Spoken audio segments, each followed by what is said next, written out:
మాట్లాడుకుంటూ వస్తుంటే 29వ వచనం చూడండి. మోషే ఆ మాట విని పారిపోయి మిద్యాను దేశంలో పరదేశి అయి ఉండెను. అక్కడ 2 కుమారులను కనెను. 40 ఏండ్లైన పిమ్మట సీనాయి పర్వతమందు ఒక పొద అగ్ని జ్వాలలలో ఒక దేవదూత అతనికి కనపడి. పొదలో మాట్లాడుతూ ఉంటాడు దేవదూత. మోసే ఎవరు? సకల ఐగుప్తు యొక్క సకల విద్యలు యందు ప్రావీణుడు. ఒక చిన్నాటికేం పడిపోడు మోసేని చిన్నాటికేం పడిపోడు. మోసే దేవుడి మాట వెళ్ళాలంటే ఏం జరగాలి? మెరాకిల్ జరగాలి. మెరాకిల్ ఏంటో తెలుసా? పొద ఏమవుతుంది? మండుతుంది కానీ చెట్టు కాలిపోతుంది. చెట్టు పచ్చగానే ఉంది, ఇదేమైపోతుంది? కాలిపోతుంది. ఏంటి విచిత్రం ఏంటి అసలుకి అనుకోని మోసే అలా తిరిగి పక్క నుంచి వచ్చేస్తుంది. ఇప్పుడు దేవుడు మాట్లాడు మోసే. ఎందుకంటే దేవుడు తనని మనుషుల్ని ఆకర్షించుకోవడం కోసం ఏదో ఒకటి చేస్తాడు.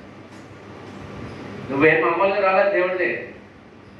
నువ్వు కూడా గుర్తు తెచ్చుకో, ఆయన దగ్గరికి వెళ్ళవచ్చు.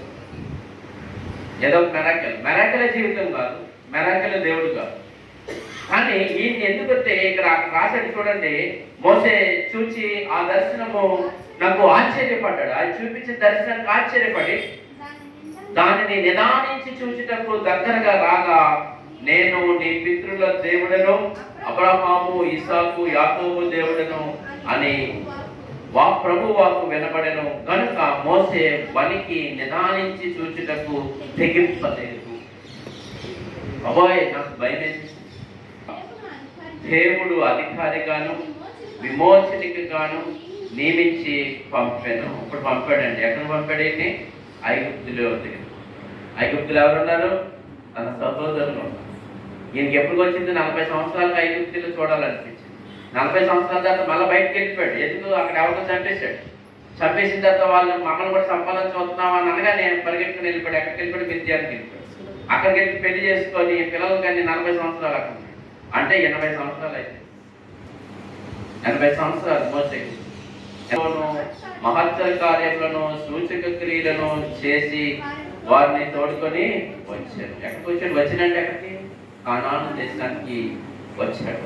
అక్కడికి వచ్చాడు, తోడుకొని ఎన్ని చేసుకొని వచ్చాడు.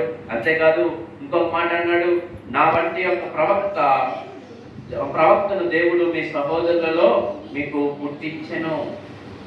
ఇదంతా ఎవరు చెప్తారు? ఈ స్టోరీ అంతా మీరు స్టోరీ ఎవరు చెప్తారు? మీరు